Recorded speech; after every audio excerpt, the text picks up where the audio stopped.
Yao ngombia mio yao nekunye nangai na makunde nangai na makunde nangai na kunye nangai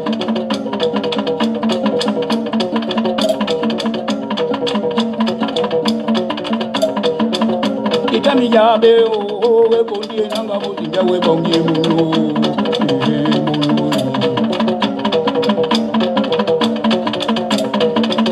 na mimi ngonga o como le diga que te go ya mula e munu ndo e go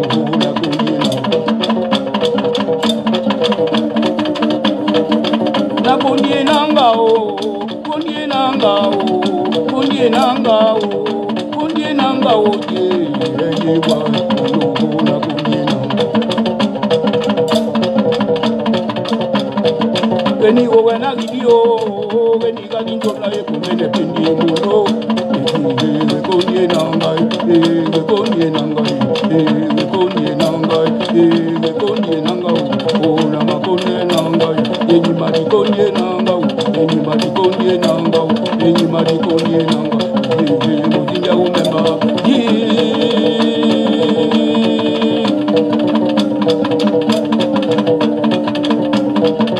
Wajami mozunda o ne ya pemba umbuka mokoko e bonu no eti mozunda mo wajami o na pemba mo wajami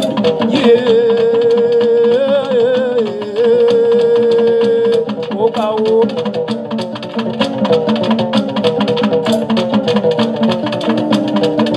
na bunye nanga o kunye nanga o imadi kunye nanga o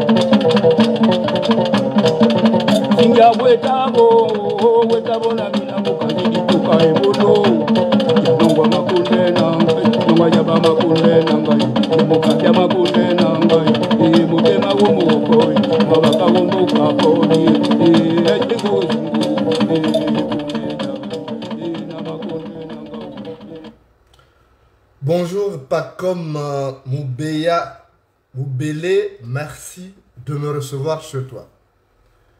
Pas comme Moubélé, tu es ministre des Affaires étrangères du roi paresseux Ali Bongo. Et je viens m'adresser à toi parce que tu es le chef de ce département ministériel pour que tu me dises où sont passés les 3 milliards 500 millions de francs CFA de la prime des servitudes diplomatiques appelée DSP. En un an, 3 milliards de francs CFA, 3 milliards 500 millions de francs, donc près de 4 milliards, ont été détournés au ministère des Affaires étrangères. Et jusque-là, il n'y a aucune lisibilité. Moi, je viens te demander des comptes parce que tu es ministre des Affaires étrangères. C'est l'argent du contribuable gabonais et il est inacceptable qu'un montant aussi colossal disparaisse des caisses sans qu'on ne s'en préoccupe. Les branches que casse le singe atterrissent sur le dos de l'éléphant.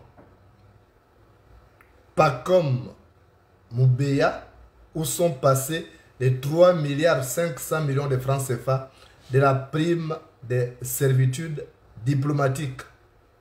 En abrégé, PSD. Pas PSD de Maranga Moussavou, mais PSD des primes de servitude diplomatique. Où est passé ces magots? Il faut une enquête pour qu'on sache où est passé cet argent. En faisant mes petites investigations, je ne veux pas être de mauvaise foi. J'ai découvert qu'il y a une mafia à la tête, enfin, au sein de ces ministères. Une grande mafia kleptomane sévit depuis l'époque de Billy Binze. Quand Billy Binze était ministre des Affaires étrangères, il y a une mafia qui sévissait là-bas. Et cette mafia continue de sévir. Et c'est cette mafia qui a mis le grappin sur cette somme de 3 milliards 500 millions de francs CFA. C'était dans un compte pour payer les fonctionnaires de ces départements ministériels, mais il n'y a rien. Toi, tu es arrivé, au moment de vouloir payer les gens, tu t'es rendu compte que l'argent a disparu. 3 milliards 500 millions en un an, c'est beaucoup d'argent. Alors, pas comme Moubeya, que fais-tu de ces agents? Les administrateurs délégués de crédit doivent répondre. Il y a ceux qui ont brillé même par une attitude dolosive. Et ceux-là doivent répondre. Ceux qui sont administrateurs délégués de crédit, ceux qui ont la signature pour faire décaisser l'argent, doivent répondre de leurs actes. On ne peut pas voler l'argent du contribuable comme ça et rester impuni. Ce n'est pas sérieux. Pourquoi toi tu t'étais? Pourquoi en tant que premier responsable de ce département ministériel, pourquoi tu n'engages pas de poursuite judiciaire? C'est pas difficile. Ceux qui ont volé, on va les rattraper parce qu'on sait qui a la signature. En commençant par les secrétaires généraux, ceux qui gèrent l'administration. Il faut qu'ils soient entendus. J'avais appris que votre secrétaire général, la dame, Madame Edzang, avait déjà été auditionnée à la DGR. Alors après, c'est quoi les résultats? C'est quoi les résultats? On ne peut pas, c'est devenu un sport où n'importe qui arrive et détourne l'argent du contribuable sans être inquiété. Il y a l'autre, le garçon, un autre mafieux qui est là-bas, qui a acheté une nouvelle voiture. Pick-up, Mitsubishi, toute option. Mais il a eu l'argent où? Il faut commencer par savoir. Parce que c'est le voleur des miels qui se lèche le doigt. C'est le voleur des miels qui se lèche les doigts. Il y a des gens qui mènent un train de vie élevé par rapport à leur salaire. Ils gagnent cet argent où? Votre fameuse commission de lutte contre l'enrichissement illicite fait quoi finalement? Votre fameuse Cour des comptes fait quoi? Toi, en tant que patron de ce département ministériel, tu fais quoi pour mettre la lumière sur cette affaire? En commençant par déjà la gestion d'Henri-Claude Dibinze, parce qu'il était ministre des Affaires étrangères, et cette mafia-là a sévi pendant qu'il était là. Lui, il a fait quoi? Quelle est sa part de responsabilité? On doit aussi savoir. 3 milliards 500 millions de francs CFA, c'est beaucoup d'argent. C'est beaucoup d'argent. Ça ne peut pas disparaître comme ça. Et puis, on fait comme si de rien n'était. Non. Il faut que tu fasses la lumière sur cet argent. Le ministère des Affaires étrangères en grève depuis 2 semaines. C'est d'ailleurs ça. C'est une mafia. Il y a même les syndicats qui ont sévi. La fameuse secrétaire générale là avait été proposée là par l'autre mafieux, le garçon. Je viendrai dévoiler tout ceci. On va faire un balcon spécial. Celui qui a proposé au ministre Abdou Kazak ou quoi là, Kambongo, qui n'a pas duré à la tête de ce ministère, en disant que c'est sa sœur en crise. Donc on propose des gens sur la base du népotisme. Sur la base du népotisme. Toi, tu ne sais pas qu'il avait fait ça parce qu'il voulait favoriser les détournements des fonds. Quand il propose des gens, c'est pour favoriser le détournement des fonds. Ils mettent les gens de confiance. Ce monsieur doit être entendu, doit être arrêté. Il est louche. Alors, il faut que tu règles cette affaire. C'est l'argent des Gabonais. Les Gabonais souffrent. Si on ne peut pas payer les primes de servitude diplomatique, alors remettez l'argent dans la caisse de l'État. Qu'est-ce que l'argent a dormi dans les comptes et après on détourne? Alors qu'il y a des Gabonais qui ne mangent pas à leur faim. Il y a des hôpitaux qui n'ont pas de médicaments. Vous faites la folie avec l'argent du contribuable. Ce n'est pas sérieux. Même toi, et puis tu viens là, tu t'assois, tu es normal. C'est parce que tu es aussi un voleur. C'est pourquoi tu t'étais. Comme tu as peur que certainement ceux qui ont volé cet argent te jettent en pâture, tout est détournement des fonds, tu as peur. 2 animaux écailles savent où c'est mort. 2 animaux à écailles savent où c'est mort. Comme toi aussi tu as volé là où tu es passé, tu as peur. Montre-nous que tu n'as pas peur, que tu n'es pas un voleur. Parce qu'il n'y a qu'un voleur pour être solidaire des autres. Si tu n'es pas voleur, tu ne peux pas accepter que 3 milliards 500 millions de francs CFA disparaissent des caisses de l'État et tu restes motus sur bouche cousue. Non. Tu as peur de quoi? Parce que tu partages le même marabout que l'une de tes collaboratrices là. C'est même honteux pour toi. On a découvert que ton marabout qui est au Sénégal, c'est le même marabout qu'une des dames qui travaille là-bas. Je viendrai vous dépioter sur la place publique. Je ne vais pas rigoler là-dessus. C'est l'argent du contribuable. C'est notre argent. Vous ne pouvez pas en faire ce que vous voulez. 3 milliards 500 millions. Ça disparaît en 1 an. Mais c'est un sport, c'est une course à l'enrichissement là-bas, au ministère des Affaires étrangères. C'est un réseau qui doit être démantelé. On ne peut pas garder des budgétivores comme ça. Il faut que tout le monde soit entendu. Tous ceux qui ont la signature doivent être entendus. Les secrétaires généraux doivent être entendus. Et s'ils n'ont pas de responsabilité, ils doivent être jetés au Niouf. Pourquoi les laisser en liberté? Il y a les Brice, la couche et les gars qui sont en prison. Dit-on, c'est pour des tours dans les fonds. Alors, mais pourquoi ceux-là ne sont pas en prison? Votre justice, c'est disons une toile d'araignée qui n'attrape que les petits insectes. Il faut me le dire. Ou alors il s'agit de règlement de compte. Parce que chaque jour qui passe, vous nous prouvez que, en réalité, ceux qui sont en prison, c'est des règlements de compte. Parce qu'ils n'étaient plus en rupture de banc avec le distributeur de strapotin. Mais ça ne prouve pas que ce sont des tournements de fonds. La preuve, c'est qu'il y a les Noël Mbomba qui sont en liberté. Il y a l'autre voleur là qui était à la caisse Café Cacao qui a recouvré la liberté. Donc on comprend que voler au Gabon, c'est un sport reconnu d'utilité publique maintenant. C'est quoi cette histoire? 3 milliards 500 millions qui disparaissent des caisses de l'État et on ne dit rien. Et toi tu restes là, tu te tais. Tu es ministre de quoi finalement toi? Tu es ministre de quoi? Donc tu attends aussi qu'on verse encore 3 milliards 500 millions à ses comptes. Et toi, à ton tour, tu voles. Et puis, comme ça, chacun arrive, vole et s'en va. C'est ça. Apparemment, c'est ça que tu veux faire. Donc, tu ne fais pas de bruit parce que tu aimerais, une fois qu'on aura versé encore 3 milliards 500 millions, toi, tu vas voler pour toi et tu vas disparaître. Mais vous êtes des pauvres types. Vous n'êtes que très peu de choses. Vous n'êtes que très peu de choses. Vous n'avez pas d'âme. Vous êtes sans âme et sans conscience. C'est quelle culture que vous avez du vol là? La kleptomanie là, c'est quoi? C'est une langue qu'on vous enseigne dès que vous sautez du ventre de vos mamans? Je ne comprends pas. Comment les gens qui sont payés peuvent passer leur temps à détourner les crédits? Il y a un problème. Il faut qu'on fasse la lumière sur toutes les lignes budgétaires. Il faut que tu le fasses parce que moi j'ai vu te chauffer ici. Je te promets. Parce que tu es un voyou, toi aussi on sait. Là où tu es passé au ministère de l'Intérieur et tout. Et tu as peur que les autres disent que mais toi tu as volé aussi, non? C'est pourquoi tu ne parles pas. Parce que tu n'as pas les mains propres. Parce qu'on ne montre pas les fautes d'autrui avec un doigt sale. On ne montre pas les fautes d'autrui avec un doigt sale.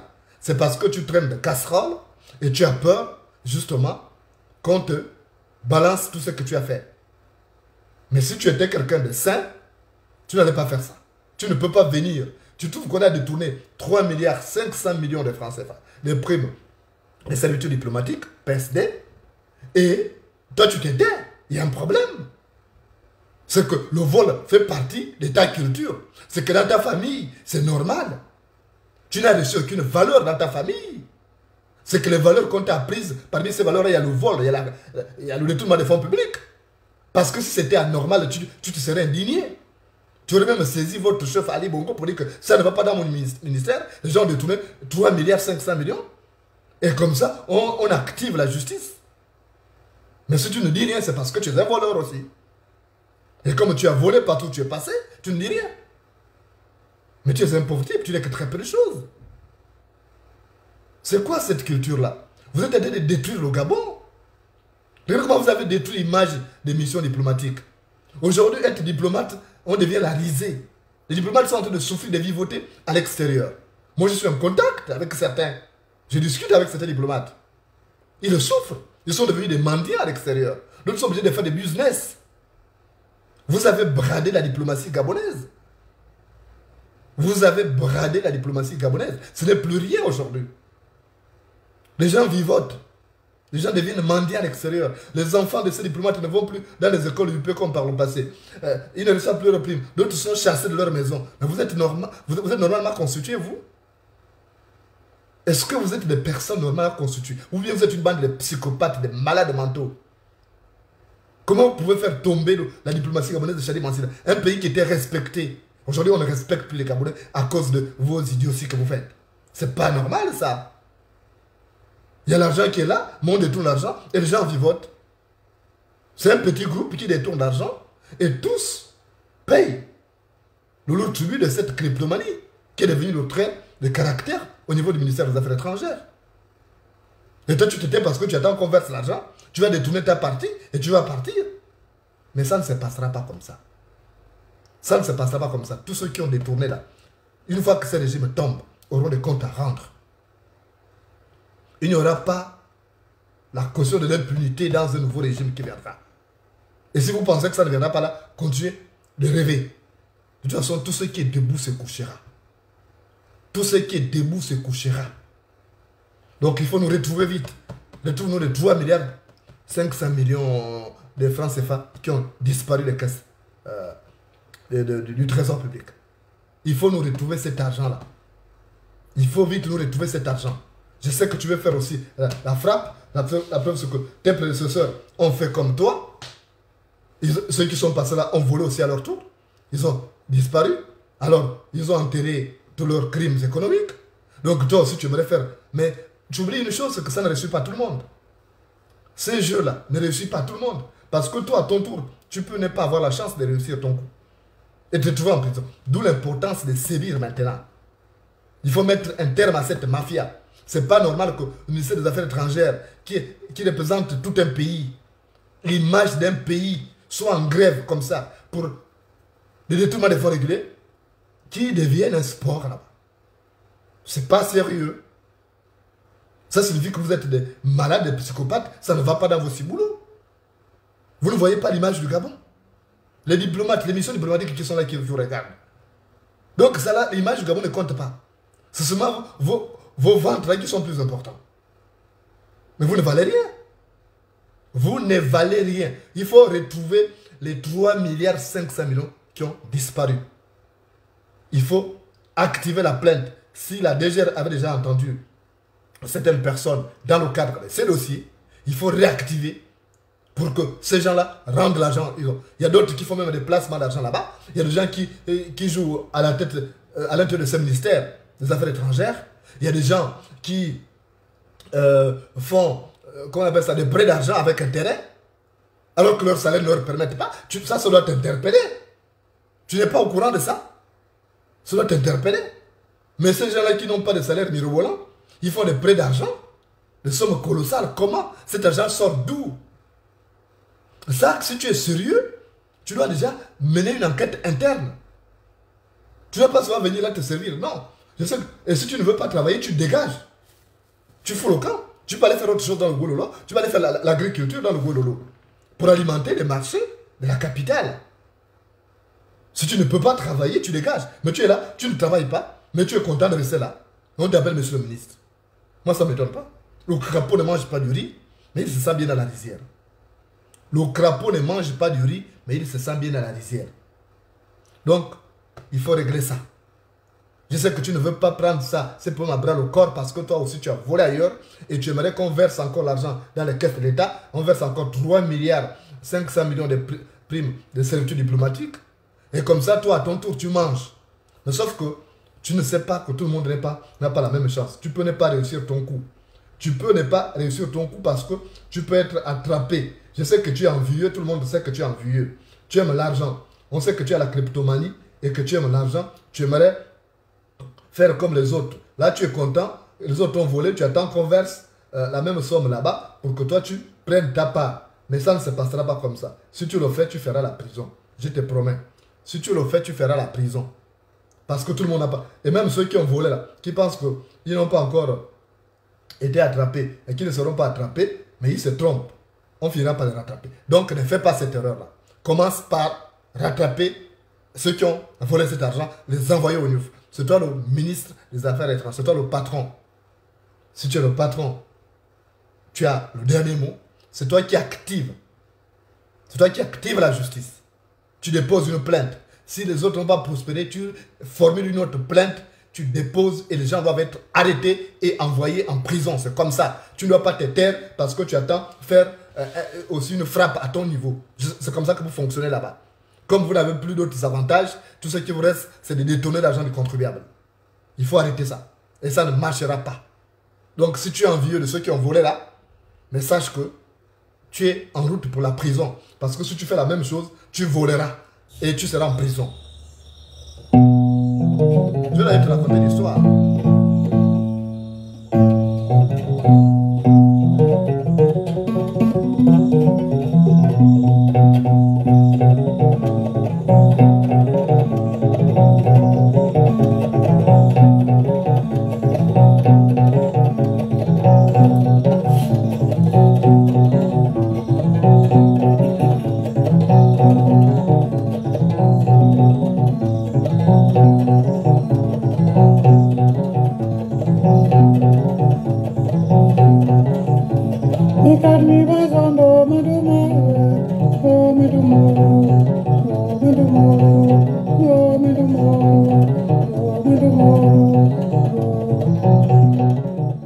Mon cher, pas comme Moubélé, tout le monde n'a pas les mêmes chances.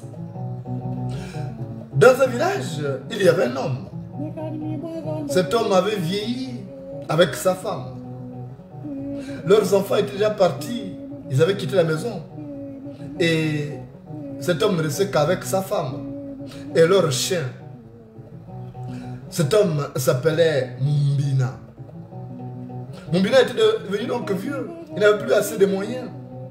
C'était maintenant la galère parce qu'il ne pouvait plus chasser du gibier et vendre ce gibier et avoir de l'argent facilement. Mais il se contentait de l'agriculture. Voilà qu'un jour, pendant qu'il faisait des travaux, il s'est rendu compte que son chien, qui s'appelait Fait du Bien, était en train d'aboyer avec insistance en creusant le sol. Et Mbina est venu avec sa machette jusque là où le chien creusait. Et il a pointé sa machette, il a senti un bruit, un contact avec un métal. Et c'est comme ça qu'il a fait venir sa femme Marundu. Ensemble, ils ont creusé. Et quand ils ont découvert, c'était un trésor. Il y avait beaucoup de pièces d'argent. Alors, ils se sont dit, waouh, on est sauvés, fini la galère. Ils ont pris cet argent, ils sont allés au village, ils sont redevenus prospères. Mais comme dans le village, les gens ne se taisent pas souvent. Donc il a commencé à parler, à raconter cette histoire aux villageois. Que mon chien a découvert un trésor. Il se vantait un peu d'avoir un chien qui était formidable, fait du bien. Il se vantait donc d'être le propriétaire de ces chiens-là, le maître de ces chiens, qui découvrait des trésors. Et voilà que son voisin, son ami, Yitseringila, a commencé à pâlir de jalousie. Et c'est comme ça que Yitseringila s'est dit que si Mumbina a découvert un trésor dans sa plantation, c'est que dans sa plantation aussi, il peut aussi avoir un trésor. Et c'est comme ça qu'il est allé voir Mumbina pour dire, mon cher ami, tu es mon ami, prête-moi d'abord ton chien. Peut-être qu'il va me découvrir aussi un trésor dans ma plantation là-bas. Mumbina a d'abord refusé, il dit, je n'aime pas prêter mon chien aux gens. Mais il venait chaque matin. Il a tellement insisté que Mumbina a fini par lui prêter son chien. Et quand il est parti à la plantation, il s'est réglé avec sa femme. À un moment donné, le chien s'est arrêté et s'est mis à aboyer avec insistance, grattant le sol. Il s'est dit, ça y est, je suis sauvé. Le chien là a dû découvrir déjà un trésor. Il est venu avec la machette, il a pointé et il a senti un contact avec un métal. Et c'est comme ça que sa femme est venue. Ensemble, ils ont creusé le sol. Et ils ont découvert à l'intérieur d'une caisse métallique, ils ont découvert plutôt de la viande pourrie. La viande pourrie, ce n'était pas comme l'autre qui avait découvert de l'argent, des pièces d'argent, des pièces d'or. Et il s'est énervé, il a dit, mais c'est quoi ça? Je pensais que le chien avait découvert un trésor. Alors que c'est plutôt de la viande pourrie qu'on a enterrée là.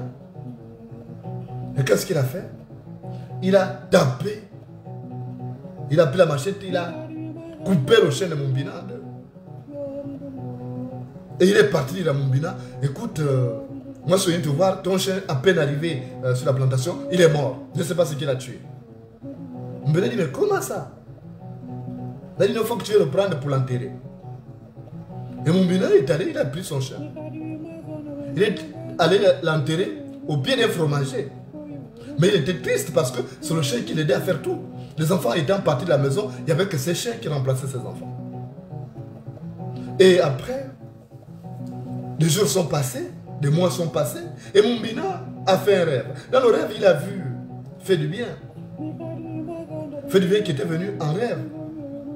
Et qui lui a dit, mais écoute, le fromager où tu m'as enterré là, va couper ce fromager là. Et tu prends le bois là, tu fabriques un mortier. Ce sera un mortier magique qui va t'apporter de la chance. Mumbina, au lever du jour, a raconté ses rêves à sa femme, Marundu. Et c'est comme ça que Marundu a dit, mais il faut appliquer. Tu sais que ce chien-là était notre porte-bonheur. Si tu le vois en rêve, ça peut être une réalité. Va couper le fromage. Mumbina est parti abattre le fromager. Il a fabriqué un mortier et un pilon. Et après, il s'est mis à piler donc du riz. Et les graines de riz là se sont transformées en pièces d'argent. Et ça donc a augmenté la cagnotte qu'ils avaient. Ils étaient devenus encore prospères. Et c'est comme ça que les nouvelles aussi se sont répandues dans le village. Et lorsque Giseringila a appris ça, il est revenu voir donc Mumbina pour dire, s'il te plaît mon ami, je voulais piler du riz là, donne-moi ton mortier là. Mumbina dit non, je ne veux pas donner mon mortier, déjà mon chien tu l'as tué. Il dit non, c'est pas moi qui ai tué, vraiment, toi tu es mon ami, moi c'est toi, toi c'est moi. Et Mumbina a fini, compte tenu de l'insistance de son ami, il a fini par prêter le mortier. Et il est parti chez lui, donc Giseringila, il a mis du riz, il s'est mis à piler. Mais malheureusement, il n'y avait que la viande pourrie qui les graines se sont transformées en viande pourrie qui sentait mauvais. Et il s'est fâché, il a dit, mais c'est quoi ça? Il a pris la hache, il a coupé le mortier, il a fendu le mortier en deux et il a brûlé ça. Et il est allé dire à Mumbina plus tard que non, ton mortier s'est brûlé. Mumbina dit comment? Je t'ai donné mon chien, il est allé mourir, je t'ai donné mon mortier. Ça c'est brûlé sur le... Ça c'est quelle histoire? Il dit c'est ça vraiment. Et Mumbina il s'est tombé. Comme ce n'était pas un homme à problème. Il n'était pas un homme à problème comme Ali Bongo. Non, ou bien comme toi. Mumbina c'était un gars calme. Et après, des jours sont passés, des mois sont passés. Et il a revu encore son chien Fait du bien en rêve. Et Fait du bien est venu nous dire, maître, va prendre les cendres là, du mortier. Tu amènes chez toi. Et quand tu verras le roi de Nzambi passer par là, comme il passe chaque matin pour aller là où il travaille, à son bureau là. Tu sais qu'à 8 heures il passe par là. Tu montes sur le manguier qui est à côté de la route là. Et tu répands la poudre là sur le manguier là. Tu vas voir ce que ça va donner.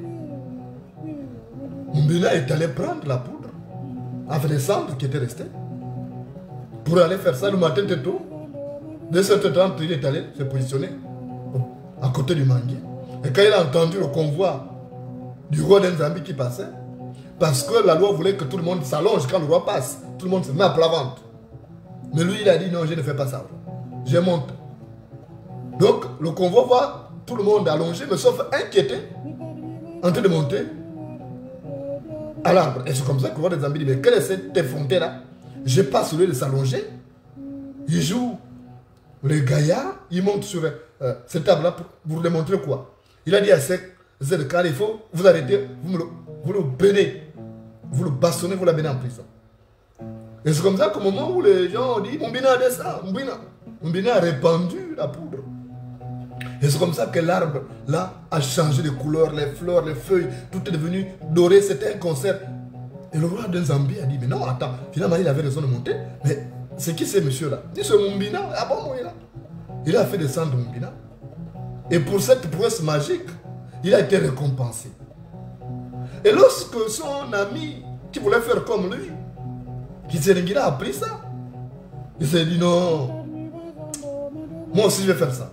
Et comme il y avait encore le reste des cendres là, il a pris ça et 7h30 il est allé se mettre au pied du manguier et il a grimpé. Quand il a entendu le convoi du roi, il s'est mis à répandre la poudre là. Mais malheureusement pour lui, c'était des tripes pourries, la viande pourrie, ça s'est répandu partout jusqu'à la figure du roi. Le roi de Namibie dit, mais ça c'est qui m'a balancé ça? Ça c'est un attentat. On l'a arrêté, on l'a bastonné copieusement, après on l'a mené en prison. Parce qu'il voulait faire comme l'autre. L'autre ayant eu la richesse, il pensait qu'il allait devenir riche comme l'autre. Donc il ne faut pas faire comme les autres qui ont volé. On n'imite pas les autres parce que tout le monde n'a pas la même chance. Toi tu attends qu'on verse 3 milliards 500 millions pour voler à ton tour. Mais tu vas finir comme Kitserengila. Parce que tout le monde n'a pas les mêmes chances. Les autres ont volé. On ne les a pas attrapés. Mais toi si tu voles, tu vas être attrapé. Je te promets parce que là, au moment où il n'y a plus assez d'argent, c'est dangereux. Fais attention. Tous les chiens mangent des excréments, mais on ne parle que de ceux qui en laissent sur leur museau. Tous les chiens mangent des excréments, mais on ne parle que de ceux qui en laissent sur leur museau. Donc il ne faut pas suivre les autres là qui ont volé, parce que si tu voles, toi tu feras la prison. Tu n'as pas la même chance que les autres. Et le syndicat là mettra la pression aussi. Si tu détournes les 3 milliards qui vont te verser, tu feras la prison. Tu as intérêt donc à militer pour qu'on retrouve les 3 milliards là. Voilà, il faut les retrouver.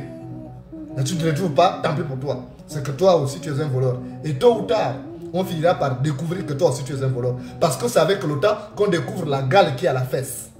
C'est avec le temps qu'on découvre la gale qui est à la fesse. Merci de m'avoir reçu chez toi. Et je reviendrai encore pour parler de ces problèmes avec plus de détails et afficher tous les voleurs qui sont impliqués dans cette affaire-là, puisque tu veux les cacher. Salut chez toi.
Konye nanga,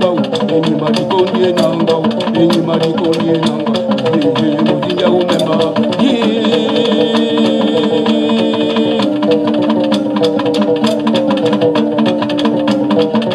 wajami mozunda ne yapemba umbuka mokoko ebulu eti mozunda wajami kujena pemba wajami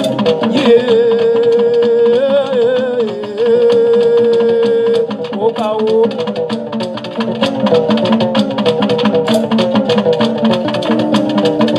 na kundie nangao imadi kundie nangao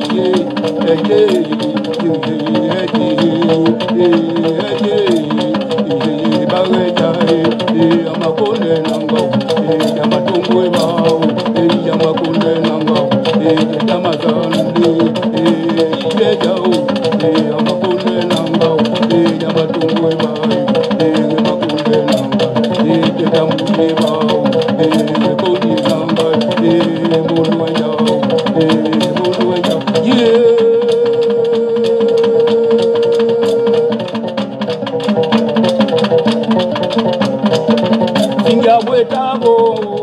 wetabo na mina mukanyidi kuka ebolo yanongwa makunde nangai nongwa yaba makunde nangai mukatya makunde nangai mutema womukoi mabaka wombukaponi ekuzungu kumeja na makunde nangai na makunde nangai imali kundie nangao kundie nangao kundie nangao kundie nangao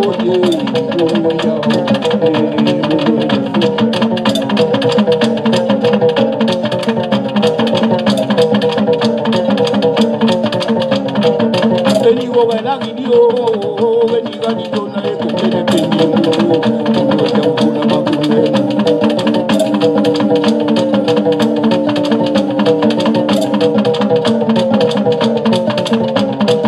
imari kundie nangao kundie nangao kundie nangao kundie nangao yau yau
kundie nangao kundie nangao kundie nangao